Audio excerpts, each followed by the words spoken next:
meneruskan ibadah ini. Permulaan kita adalah di dalam nama Allah Bapa, sumber kehidupan, dan di dalam Yesus Kristus, cinta kasih yang telah menjelma menjadi manusia, dan dalam tuntunan serta kehadiran Roh Kudus, ibadah ini ditapiskan. Amin.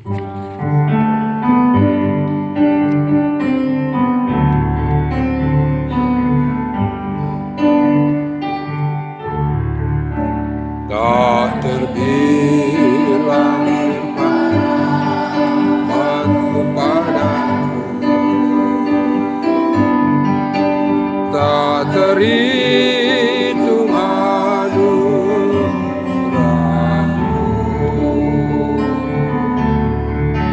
Betapa agung dan mulia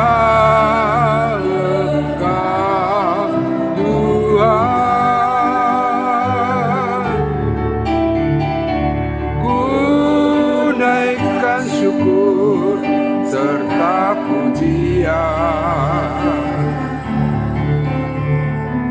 atas bimbingan dan kasih Tuhan seumur hidupku. Ku berseru terpujilah Tuhan kekal selamanya.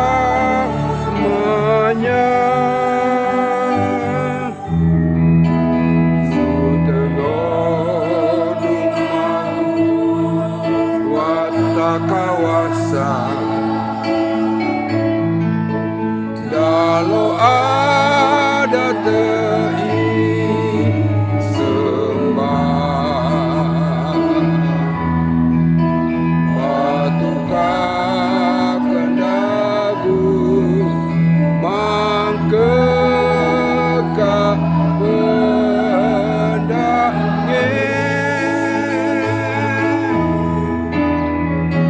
super terlihat kau maningan.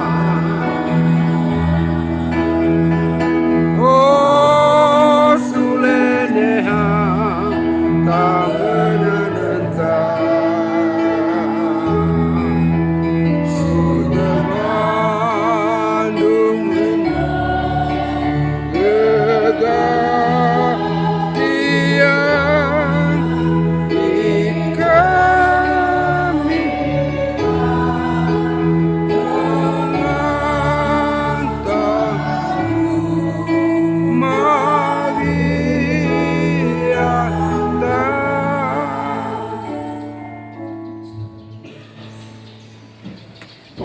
Saudara yang membawa kitab, kita membaca pembalasan Mazmur 51 sebagai pengakuan akan kegagalan dan dosa kita kepada Tuhan. Mazmur 51 ayat 3 sampai 15. Saya membaca tulisan yang dicetak kedua Bapak sekalian. Kasihanilah aku ya Allah menurut kasih setiamu.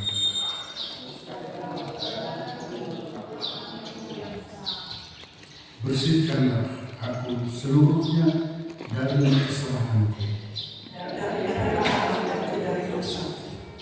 sebab aku sendiri sadar akan pembenaranku.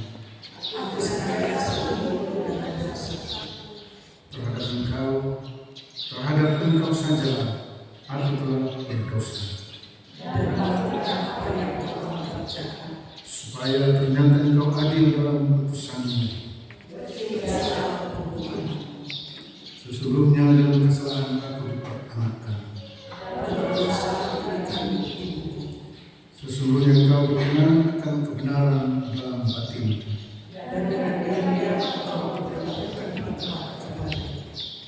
Bersihkanlah aku aku daripada dosaku dengan hisop, maka aku menjadi tahir. Biarlah aku mendengar kegirangan dan sukacita. Sembunyikanlah wajahmu terhadap dosaku. Jadikanlah hatiku tahir, ya Allah. Janganlah membuang aku dari hadapan-Mu. Bangkitkanlah kembali padaku kegirangan karena selamat yang daripada-Mu. Maka aku akan mengajarkan jalan-Mu kepada orang-orang yang melakukan pelanggaran.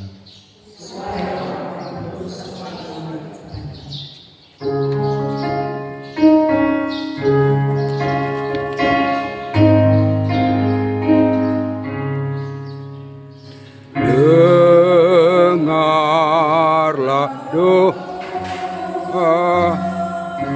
dan keluh seruku naik padamu, Yahoo. Sambut kiranya mohonanku,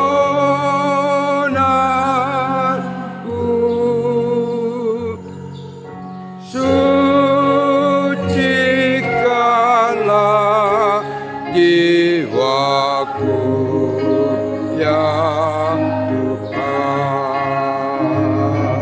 Teramat sengsara dan rupa asap dan siksa berat. Ingat upah dosa atas diri, dunia tak dapat menghiburi. Betapa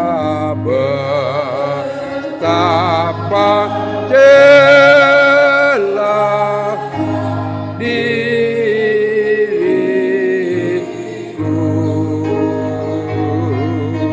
datang menuntut dosaku. Ampunilah, ampunilah naf kesalahanku. Sucikanlah, sucikanlah jiwaku, ya Tuhan. Mari kita sambil menghayati, membaca balasan anugerah dan pengampunan Tuhan dalam Mazmur 103 ayat 8 sampai 14. Mazmur 103 ayat 8 sampai 14. Cara membacanya seperti yang telah kita lakukan pada Mazmur 51. 103 ayat 8 sampai 14. Tuhan adalah penyayang dan pengasih, Panjang sabar dan berlimpah kasih setia, tidak selalu ia menuntut, dan tidak untuk selama-lamanya ia mendendam, tidak dilakukannya kepada kita setimpal dengan dosa kita. dan tidak dibalasnya kepada kita setimpal dengan kesalahan kita. Tetapi setinggi langit di atas bumi, Demikian besarnya kasih setianya atas orang-orang yang takut akan Dia. sejauh timur dan barat, Demikian dijauhkannya daripada kita pelanggaran kita. seperti Bapa sayang kepada anak-anaknya, Demikian Tuhan sayang kepada orang-orang yang takut akan Dia. sebab Dia sendiri tahu apa kita. Dia ingat bahwa kita ingin teguh.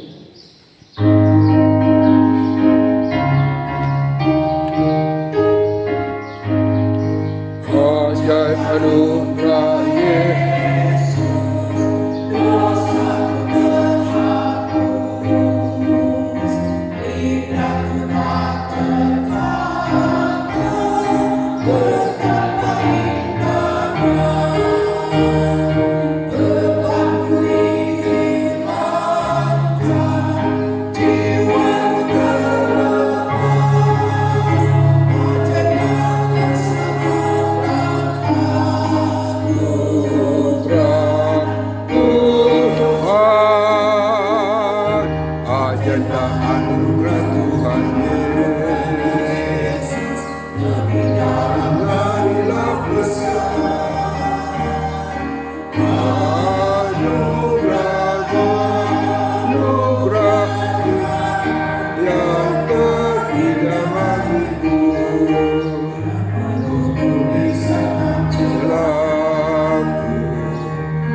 teladan kehambaan.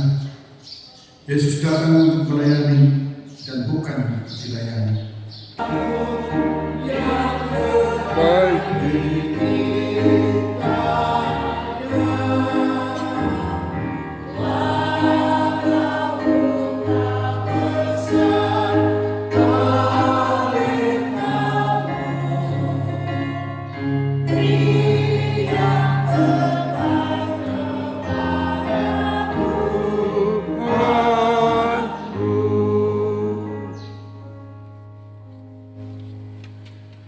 Mari kita duduk berdoa. Firman-Mu ya Tuhan adalah tuntunan dalam hidup kami. Dan dalam rangka keputusan hamba-Mu juga sekaligus memulai pembahasan tentang gereja yang sudah kami mulai di hari-hari dan bulan-bulan sebelumnya. Hari ini kami mau mendengar sabda-Mu. Hikmati kami dengan Roh Kudus-Mu, supaya kami sanggup memahami pesan yang Kau beri kepada kami melalui Alkitab ini. Hamba-Mu pakailah menjadi saluran berkat dan penuhi kami dengan Roh Kudus. Dalam nama Yesus, Firman yang telah menjadi manusia, kami berdoa. Amin. Saudara, bagian kitab yang saya pilih khusus untuk baik pengutusan maupun untuk pekerjaan kita dari Wahyu pasal 2 ayat 8 sampai 11.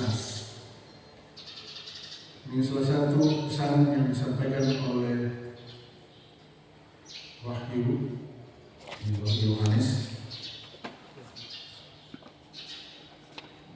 salah satu dari 7 jemaat yang ada di Asia Kecil. Wahyu 2 ayat 8 sampai 11. Dan jemaatnya ada di kota Smyrna, Mil dari Mur, menghasilkan pohon yang menjadi bahan baku dari minyak wangi. Dan tuliskanlah kepada malaikat jemaat di Smyrna. Sebenarnya ini malaikat itulah para penatua dan diaken kalau sekarang itu. Jadi sebelum lanjut, jangan lupa yang penatua dan diaken itu malaikat benarnya. Semoga semua hati malaikat. Inilah firman dari yang awal dan yang akhir, yang telah mati dan hidup kembali. Aku tahu kesusahanmu dan kemiskinanmu, namun engkau kaya. Dan fitnah mereka yang menyebut dirinya orang Yahudi, tapi sebenarnya tidak demikian. Sebaliknya mereka adalah jemaah iblis. Jangan takut terhadap apa yang harus engkau derita. Sesungguhnya iblis akan melemparkan beberapa orang dari antaramu ke dalam penjara, supaya kamu dicobai dan kamu akan beroleh kesusahan selama 10 hari.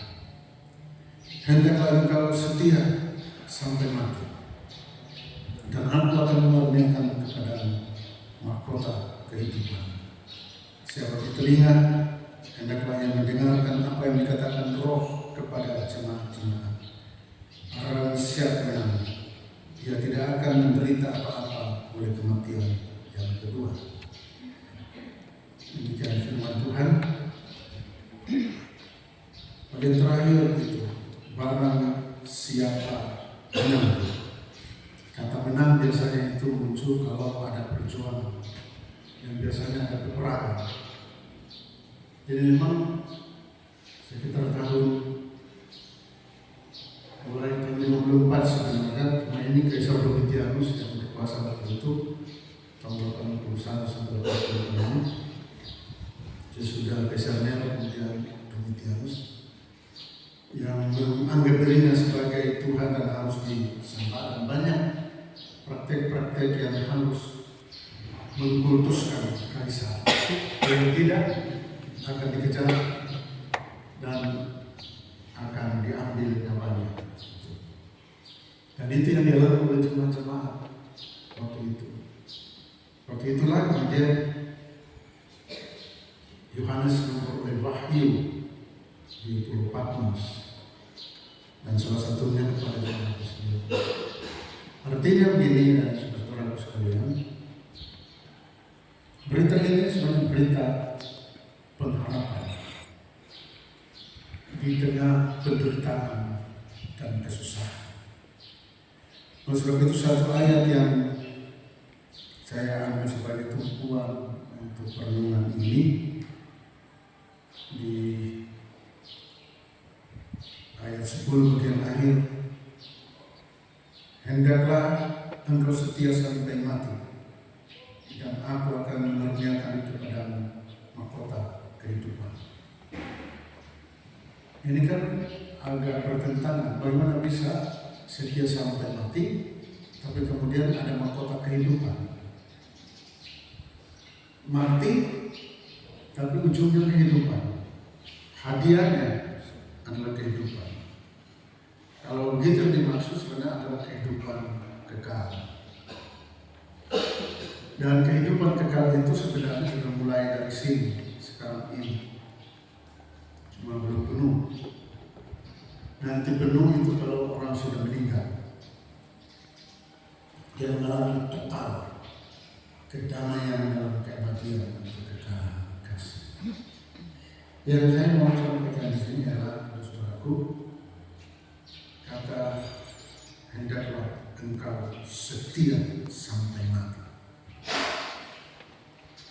Soalnya waktu itu memang sebelumnya kan diberitahu di situ, kamu akan dikejar dan beberapa orang di antara kamu akan dilemparkan ke dalam penjara dan akan ada iblis.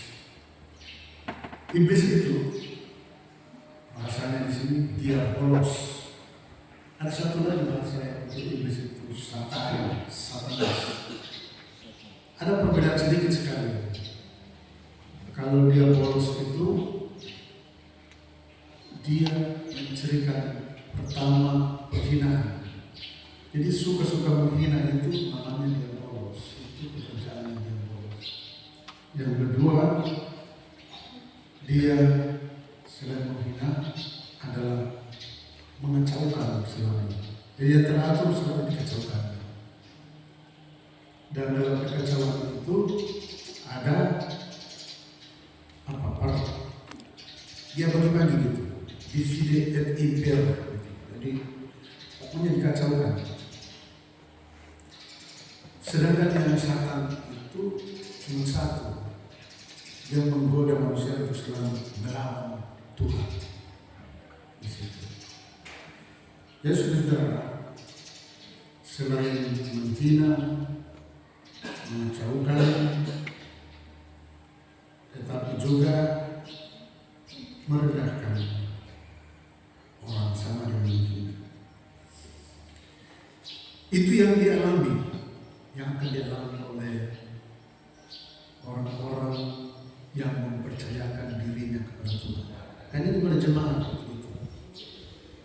Artinya saudara, berarti memang orang ini tidak pernah sepi dari tantangan-tantangan itu, dari kehadiran diabolos.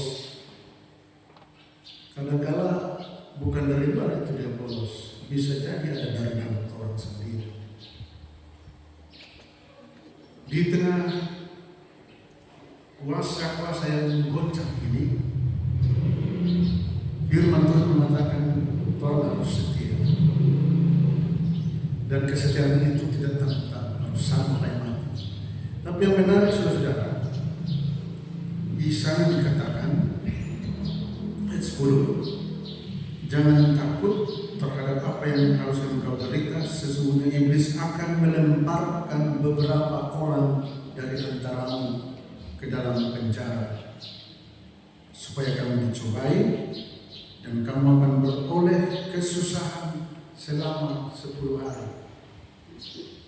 Tidak peduli apakah ini 10 angka apa itu, tapi yang jelas adalah 10 hari itu kan ada hubungan 10 rukun sebenarnya. Tapi yang paling penting di sini adalah bahwa pencobaan, kesusahan itu selalu pasti akan ada akhirnya, ada batasnya. Itu sebabnya kita diminta untuk setia, menunggu batas itu. Banyak orang yang tidak setia, akhirnya belum sampai di batas dia sudah jatuh. Kesetiaan itu meminta batasan. Kita mengantar dan mengutus pendeta, voluntarium, siapapun di antara kita, para pelayan selalu diminta untuk kesetiaan ini. Kenapa? Karena ada banyak dia bolos. Godaan-godaan itu selalu mengganggu kita. Kan sudah juga diberitahu dalam surat Petrus, karena si iblis sama yang bolos itu, yang berjalan berkeliling. Jadi dimanapun kita pergi dia ikut godaan untuk membuat agar kita tidak setia. Terakhir, mahkota kehidupan sebenarnya itu hadiah. Jadi para pendeta cuma orang yang setia yang memperoleh mahkota. Dan tidak tanda-tanda, mahkota bukan mahkota emas, tapi mahkota kehidupan. Hal-hal yang mendatangkan kehidupan akan dikaruniakan kepada mereka yang setia. Semua naluri yang mendatangkan hidup itu akan ada pada orang yang setia. Nah, itulah pekerjaan kita. Kalau kita sebagai pelayan selalu hanya satu, merayakan keselamatan dalam rangka mendatangkan kehidupan yang juga. Itu orang yang cuma merawat hidup, bukan membahayakan hidup. Pekerjaan apapun, termasuk juga yang sedang kita kerjakan ini, membahas tata gereja ini justru sesuatu yang sangat fundamental dalam pelayanan gereja. Karena di sana diatur bagaimana keselamatan itu dapat dialami oleh jemaat melalui kalimat-kalimat yang kita rumuskan dan kita bukan berbantah-bantahan tapi diskusi yang panjang-panjang itu. Sebenarnya kita sedang mencari, berusaha untuk memahami kasih Tuhan yang kita mulai rumuskan dalam setiap perubahan dan penulisan tata gereja itu. Karena kita harus yakin bahwa yang kita lakukan itu dia fundamental sifatnya. Itu sebabnya memang harus diskusi sampai semua. Jadi sebelum kita memberikan itu kepada orang, kepada jemaat, kita harus memahami dulu. Dan kita mengerjakan itu memang menuntut kesetiaan. Walaupun orang sering datang, ada yang datang cepat, ada yang pulang cepat, ada yang datang cepat, pulang lama. Tapi begini ya, Tuhan itu memang dia adil sekali dalam pengaturannya. Dia bilang yang datang pagi dan datang sore sama-sama dapat anugerah. Dia gaji sama. Terkadang memang gereja begitu bersikapnya terhadap manusia. Tapi itu bukan berarti memelihara ketidaksetiaan, untuk membuka kepada kita supaya jangan begitu terus. Mesti ada guilty feeling, ada rasa bersalah. Oh susah kita kira, masa kita begini, tapi kita terima begini dan seterusnya. Saudaraku, hendaklah engkau setia sampai mati. Tuhan akan memuliakan kepada kita mahkota.